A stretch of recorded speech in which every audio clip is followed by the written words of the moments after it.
Dear student, आज हम लोग भारत के संघीय कार्यपालिका के बारे में समझेंगे कि कार्यपालिका क्या होती है, कैसे काम करती है और किस पर आधारित होती है। तो चलिए देख लेते हैं। पहला आता है कि संघीय कार्यपालिका। संघीय कार्यपालिका ये भाग 5 में है, जिसका नाम क्या है, संघ। ठीक है। और अनुच्छेद कहाँ से शुरू है? अनुच्छेद है 52 से लेके 78 तक। अब 52 से 78 तक है तो इसका मतलब है कि इसमें राष्ट्रपति आएंगे। ठीक है। और कौन आएगा? उपराष्ट्रपति, प्रधानमंत्री। जस्ट एक सेकेंड, बस पेन का साइज थोड़ा छोटा कर ले रहे हैं। हाँ देखिए, भाग 5 क्या है? संघीय कार्यपालिका। और इसमें अनुच्छेद 52 से लेकर 78 तक बात की गई है। इसमें शक्तियाँ किसके पास होती है? राष्ट्रपति। और राष्ट्रपति क्या होते हैं? नाम मात्र या विधिवत प्रमुख होते हैं। कोई काम नहीं करते हैं, बस ऐसे नाम मात्र होते हैं। काम करने के लिए डिसीजन ले सकता है तो प्रधानमंत्री ले सकता है। ठीक है। अगला है केंद्र स्तर की जो सरकार को संघ सरकार कहा जाता है। जो केंद्र स्तर की सरकार होती है, क्योंकि हम लोग संघीय कार्यपालिका के बारे में पढ़ रहे हैं, तो संघीय कार्यपालिका है क्या? तो केंद्र स्तर की जो सरकार होती है उसे संघीय सरकार कहा जाता है। और यह जो संघ सरकार है, 3 अंग हैं इसके। एक होता है कार्यपालिका, एक होता है विधायिका, एक होता है न्यायपालिका।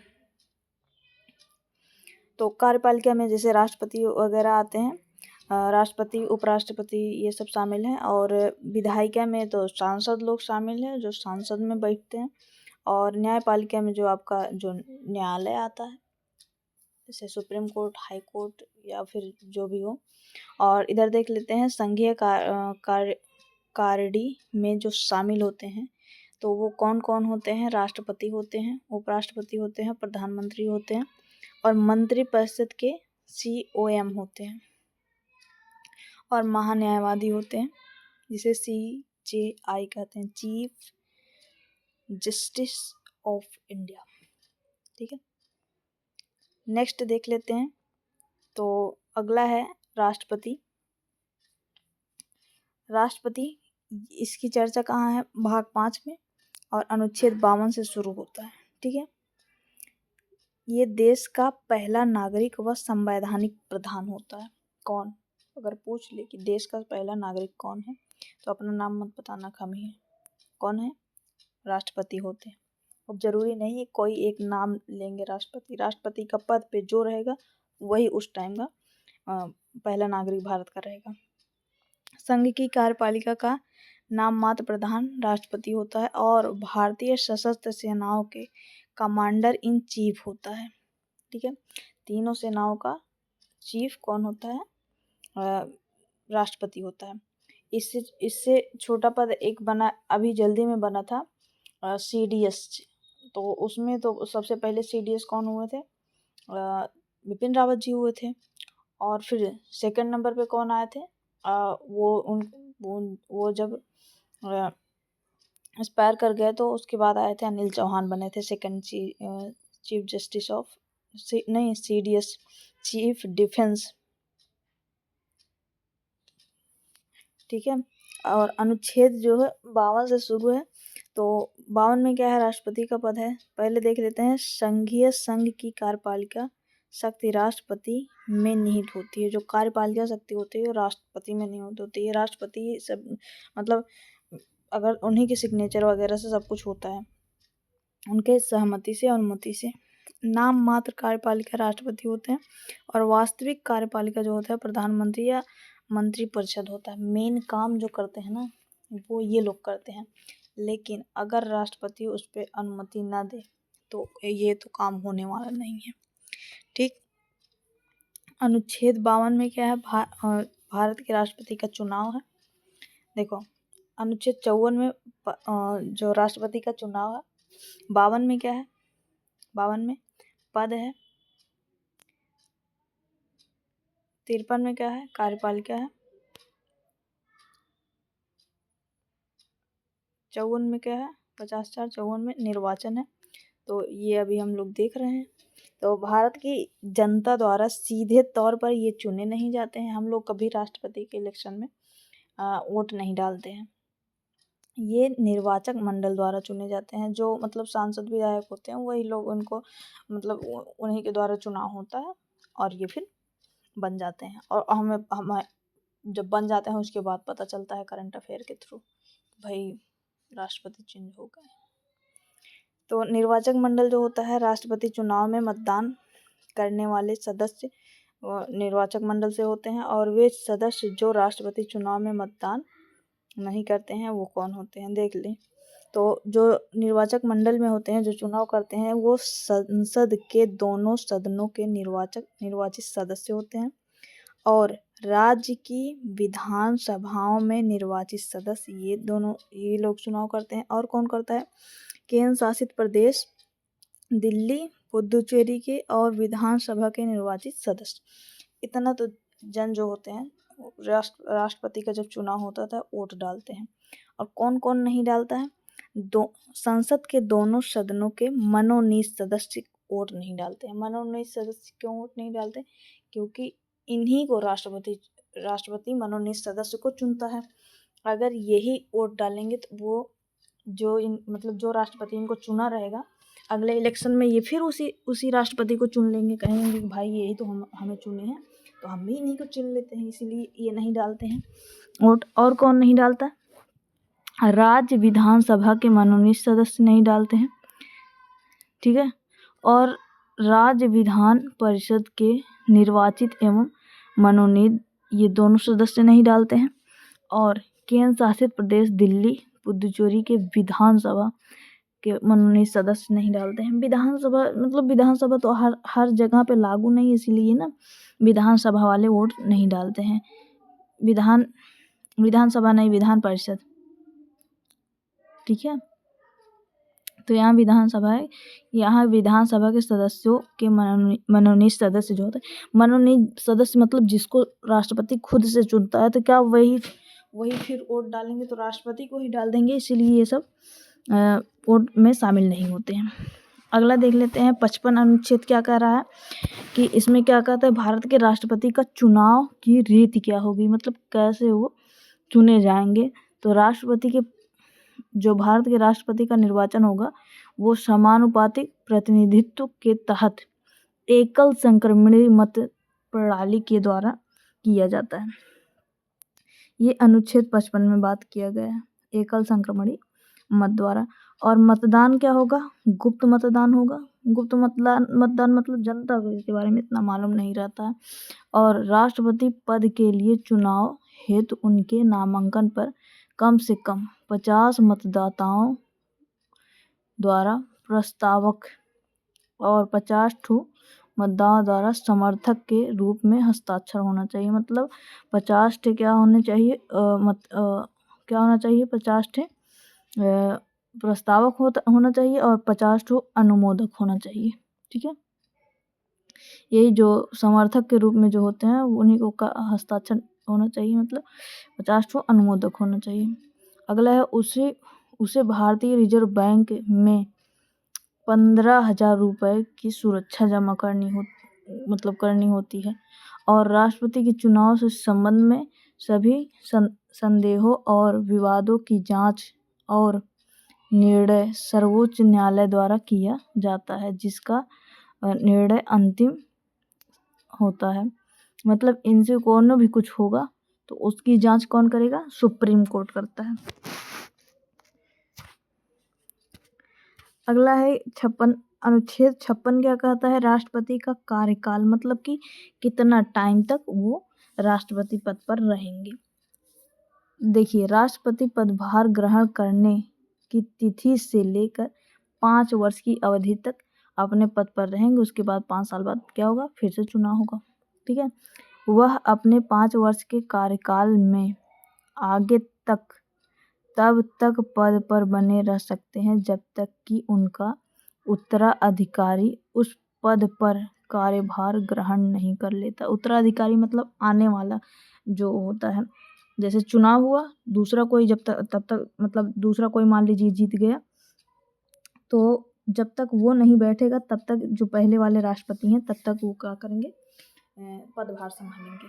इसका ये मतलब है, उत्तराधिकारी का मतलब नहीं पहले जैसे राजा होते थे उनका बेटा होता था, ऐसे थोड़ी होता है। यहाँ लोकतंत्र में उत्तराधिकारी वो होता है जो जीतेगा, ठीक है। उत्तरा मतलब आने वाला जो होगा, वह किसी भी संख्या में कार्यकाल के लिए उस पद पर पुनः निर्वाचित होने के पात्र है। मतलब कि वो दोबारा भी चुनाव लड़ सकता है। ये किस अनुच्छेद में बात कहा गया है, तो ये बात कहा गया है अनुच्छेद 57 में। ठीक है, नेक्स्ट देख लेते हैं। तो नेक्स्ट है अनुच्छेद 58। अनुच्छेद 58 क्या कहता है, कह रहा है भारत के राष्ट्रपति की योग्यता, मतलब कि तुम्हारे पास क्या क्या होगा कि आप भारत के राष्ट्रपति हो सकते हैं। ठीक है, तो भारत के राष्ट्रपति बनने के लिए सबसे पहले तो आप भारत के राष्ट्रपति हैं, तो भारत के नागरिक होना जरूरी है, तभी तो आप भारत के राष्ट्रपति बन पाएंगे।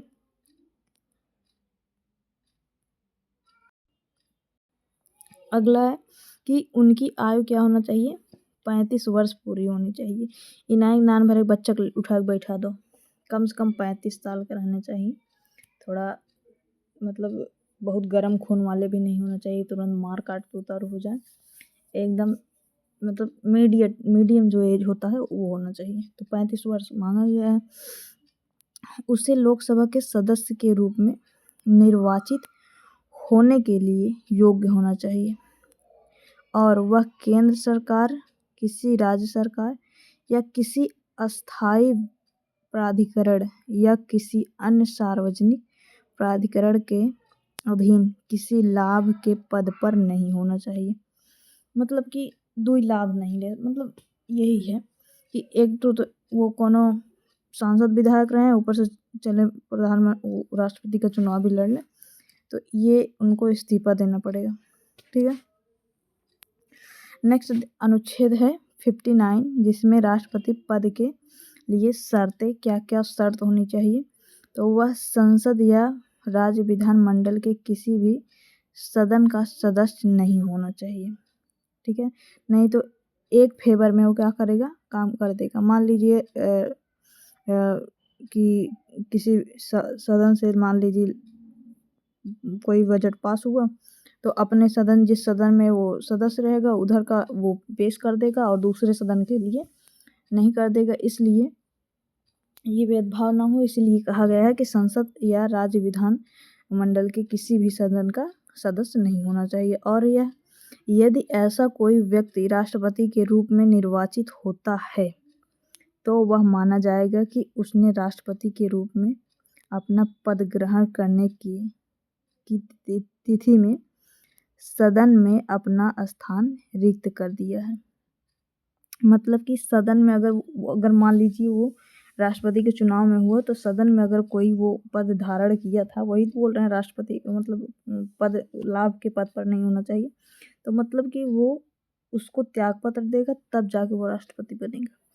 वह किसी अन्य लाभ के पद पर नहीं होना चाहिए, बस सिंपल है। ठीक है, अगला है अनुच्छेद 60 में क्या कह रहा है कि राष्ट्रपति के जो शपथ है उसके बारे में चर्चा की गई।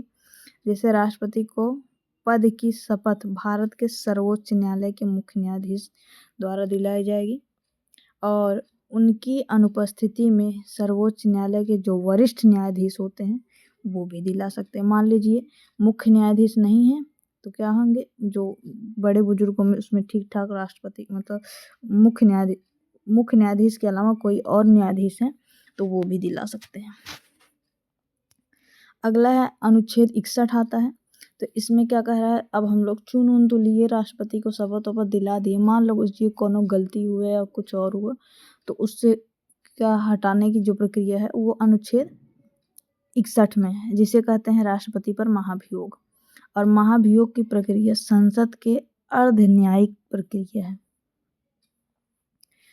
आधार है कि संविधान का उल्लंघन, अगर संविधान का उल्लंघन हो तो हटाओ, भारत के राष्ट्रपति पर महाभियोग चलाने की प्रक्रिया कुछ इस तरह का है, जैसे संसद के किसी भी सदन द्वारा हो सकता है और संसद के 1/4 सदस्यों द्वारा हस्ताक्षर किए जाने चाहिए तथा भारत के राष्ट्रपति को 14 दिन का नोटिस दिया जाना चाहिए कि देखिए आपके ऊपर महाभियोग लगना है, 14 दिन तक नोटिस दिया जाना चाहिए। और महाभियोग प्रस्ताव उस सदन की कुल सदस्यता के 2/3 बहुमत से पारित होना चाहिए।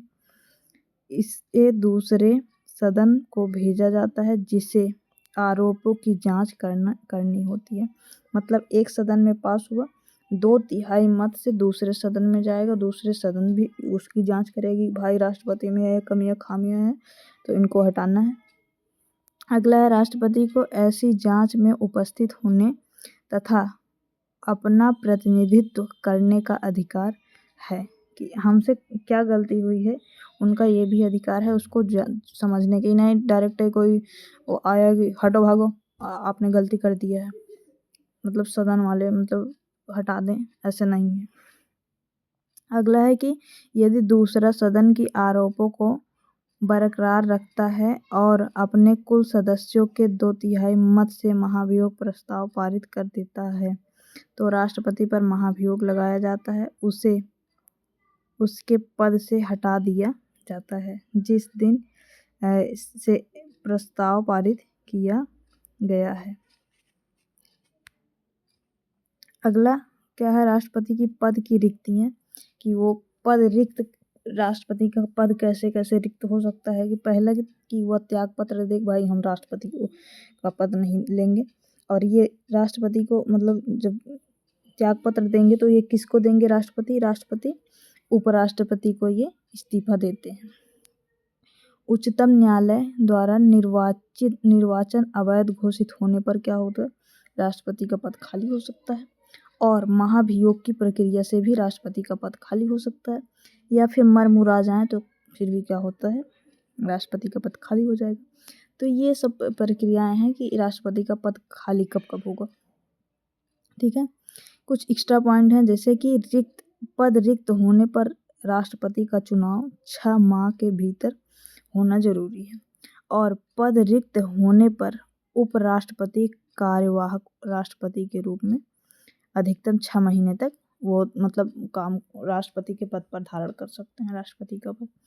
और अगर राष्ट्रपति उपराष्ट्रपति का पद रिक्त है तो मतलब दोनों जने नहीं है तो क्या होगा, भारत के मुख्य न्यायाधीश जो होंगे सर्वोच्च न्यायालय के, या फिर सर्वोच्च न्यायालय के वरिष्ठ न्यायाधीश होंगे, तो ये दोनों में से कोई भी राष्ट्रपति का पद मतलब वो राष्ट्रपति का पद धारण कर सकते हैं। कार्यकाल पूर्ण होने पर भी पद पर बने रहना जब तक नवनिर्वाचित राष्ट्रपति पद ग्रहण न कर ले।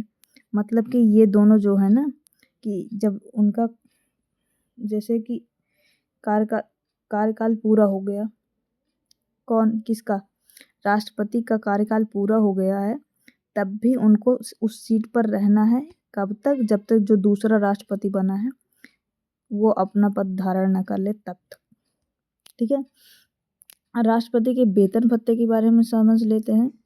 तो देखिए कितना पैसा छपा है, तो उनका जो वेतन होता है 5 लाख होता है पर महीना, 5 लाख होता है, और उसमें उनको टैक्स नहीं देना होता है। जो आम जनता को टैक्स भरना होता है तो उनको नहीं देना होता है।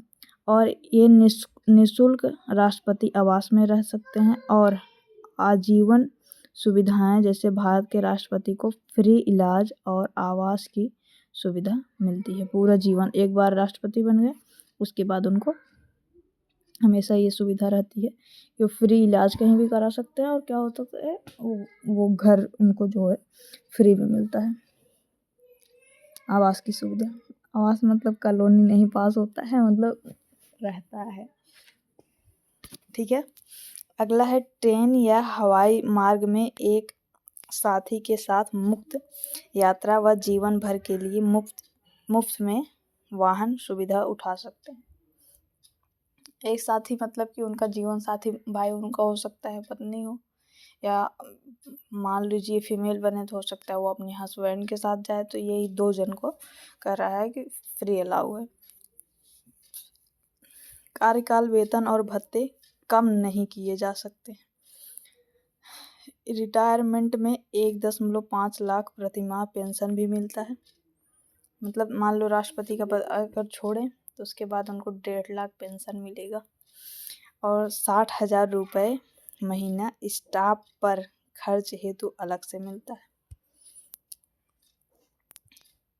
तो राष्ट्रपति की कुछ शक्तियां हैं, शक्तियों के बारे में देखते हैं। जैसे कार्यकारी शक्ति हुई, विधायी शक्ति हुई, न्यायिक शक्तियां हुई और वित्तीय शक्ति हुई, और क्या हुआ, आपातकालीन शक्ति हुई, इमरजेंसी जिसे कहते हैं, और कुछ अन्य तरह की शक्तियां हैं। तो देख लेते हैं। जैसे कि कार्यकारी शक्ति जो है इसमें क्या होता है, 3 तरह का होता है। जैसे संघ कार्यपालिका शक्ति का प्रमुख होता है राष्ट्रपति, और समस्त कार्यपालिका कार्य राष्ट्रपति के नाम पर होता है। जो कार्यपालिका कार्य होता है वो राष्ट्रपति का नाम पर होता है। इसको अनुच्छेद 77 में कहा गया है। और नियुक्तियां कैसे होती है, नियुक्तियां प्रधानमंत्री करता है, मंत्रिपरिषद और सीजीए, राज्यपाल और मुख्य तथा अन्य चुनाव आयुक्त, महान्यायवादी, यूपीएससी तथा वित्त आयोग के अध्यक्ष सदस्य की, और ओबीसी एससी एसटी आयोग की नियुक्ति, इन सब की ये नियुक्ति कर सकता है। ठीक है। अगला है विधायी शक्तियाँ। इनके पास विधायी शक्ति क्या होती है कि संसद का अभिन्न अंग क्या होता है, संसद का अभिन्न अंग कौन कौन होते हैं। विधायी शक्ति में देख लेते हैं तो संसद का विभिन्न अंग जो होता है, संसद के 3 पार्ट होते हैं। एक होता है राष्ट्रपति, लोकसभा, राज्यसभा, ये 3 पार्ट संसद के होते हैं। पूछ लेता है संसद के 3 निम्नलिखित में से कौन सा संसद का पार्ट नहीं है, तो कुछ और दे देता है एक ऑप्शन में, तो आपको पहचानना रहेगा। और इसमें विधायी शक्तियों में कुछ शक्ति देखिए इस प्रकार है। जैसे संसद सत्र आहूत करना, सत्रावसान एवं विघटन, संसद में राष्ट्रपति का विशेष अभिभाषण देना और संयुक्त बैठक बुलाना, धन विधेयक पेश करना और विधेयकों की अनुमति करना, और संचित निधि में व्यय करने वाले विधेयक और अध्यादेश जारी करना, और राज्यों के बीच व्यापार संबंधी विधेयक करना, और राज्यसभा के 12 सदस्यों को मनोनीत करना, और यूपीएससी या सीएजी या वित्त आयोग के रिपोर्ट को संसद के समक्ष प्रस्तुत करना आदि ये सब कर सकता है। ये सब करने की इसके पास विधायी शक्ति है। अगला न्यायिक शक्ति होता है कि ये न्यायिक शक्ति क्या है कि हाई कोर्ट और सुप्रीम कोर्ट के न्यायाधीशों की नियुक्ति करता है। ये मतलब उसकी न्यायिक शक्ति है। अनुच्छेद 72 के थ्रू ये क्या करता है, क्षमादान करने की शक्ति इसके पास है। इसमें क्षमादान करने की 5 शक्तियां हैं। लघुकरण क्षमा कर सकता है, लघुकरण कर सकता है, परिहार कर सकता है, विराम दे सकता है, या प्रविलंबन कर सकता है। मतलब कैदी को लोग अपील भेजते हैं ना, जैसे जेल में गया तो लघुकरण, जैसे लघुकरण मतलब कठोर कानून को क्या कर दे, लघुकरण मतलब कम कर देना। जैसे 10 साल की सजा को 5 साल में करना, परिहार करना उसी तरह विराम करना, प्रविलंबन करना मतलब हटा देना। तो कुछ इस तरह की इनकी पास शक्तियाँ ये होती हैं, जो किस में आती हैं, न्यायिक शक्ति में। अगला है अनुच्छेद 143 के थ्रू ये क्या कर सकता है कि सुप्रीम कोर्ट के जो सलाह लेने की शक्ति है, तो सलाह राष्ट्रपति पर बाध्यकारी नहीं है कि राष्ट्रपति ये सलाह लेंगे। नेक्स्ट देख लेते हैं जो कुछ वित्तीय शक्ति हैं। तो वित्तीय शक्ति में क्या होता है कि अनुदान की मांग हेतु सिफारिश ये होता है। अगला अनुच्छेद 110 धन विधेयक पर राष्ट्रपति का अनुमति से ही संसद में पेश किया जाएगा। तो धन विधेयक किस में है, अनुच्छेद 110 में।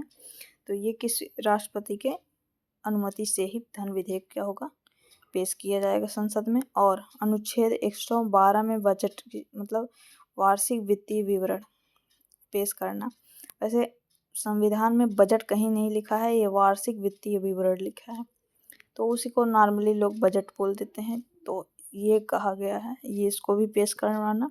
और अनुच्छेद 167 के थ्रू आकस्मिक निधि से व्यय करना। आकस्मिक निधि से राष्ट्रपति की अनुमति से व्यय करते हैं लोग।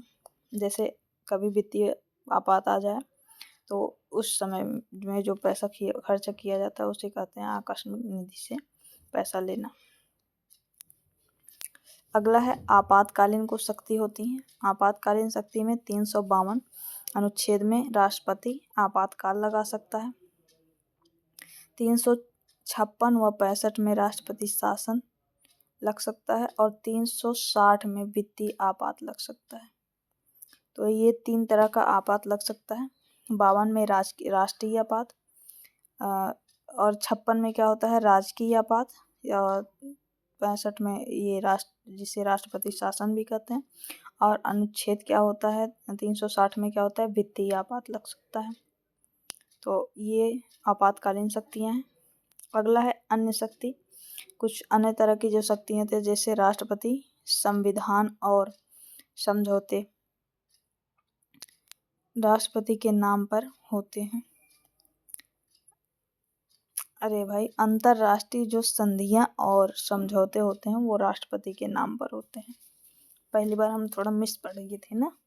तो जो अंतरराष्ट्रीय कुछ भी होता है इंटरनेशनल लेवल पे उसकी जो संधि होती है या समझौता होता है राष्ट्रपति के नाम पर ही होता है। और दूसरा क्या है राजदूतों व उच्च न्यायायुक्तों की विदेश में नियुक्ति एवं स्वागत राष्ट्रपति द्वारा ही होता है। और अंतरराष्ट्रीय मंचों एवं मामलों में क्या होता है भारत का प्रतिनिधि राष्ट्रपति ही करते हैं। राष्ट्रपति ही प्रतिनिधि के रूप में होते हैं। ठीक है, जैसे PYQ कुछ हम लोग देख लेते हैं। अब जो अभी पढ़े हैं उसी से रिलेटेड है। संघ की कार्यपालिका की शक्ति किसके हाथ में निहित होती है, तो अभी हम राष्ट्रपति के बारे में ही पढ़ रहे थे। नेक्स्ट है भारतीय संविधान के अनुसार देश का प्रथम नागरिक राष्ट्रपति। अरे कहाँ गया राष्ट्रपति, ये रहे छुप के बैठे हैं। ठीक है, तो ये है ऑप्शन नंबर ए, ये गलत है, ऑप्शन ए। ठीक है, ये है राष्ट्रपति होता है।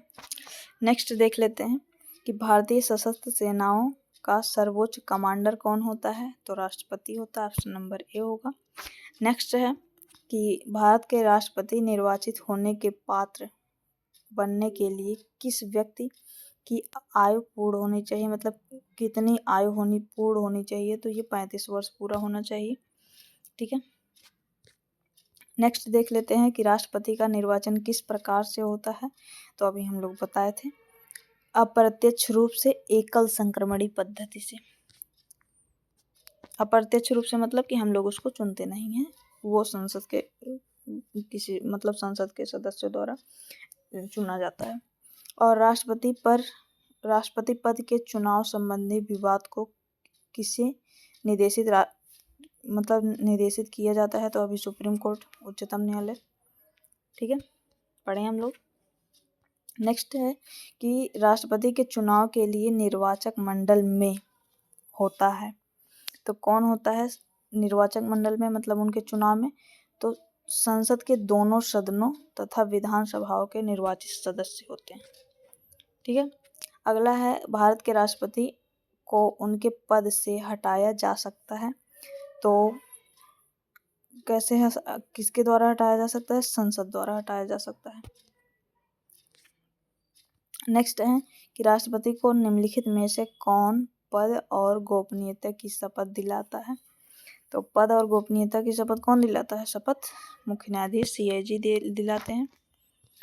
अगला है सबसे लंबे समय तक भारत के राष्ट्रपति कौन रहे हैं, तो राजेंद्र प्रसाद जी रहे हैं, जो कि पहले भारत के राष्ट्रपति बने हुए थे।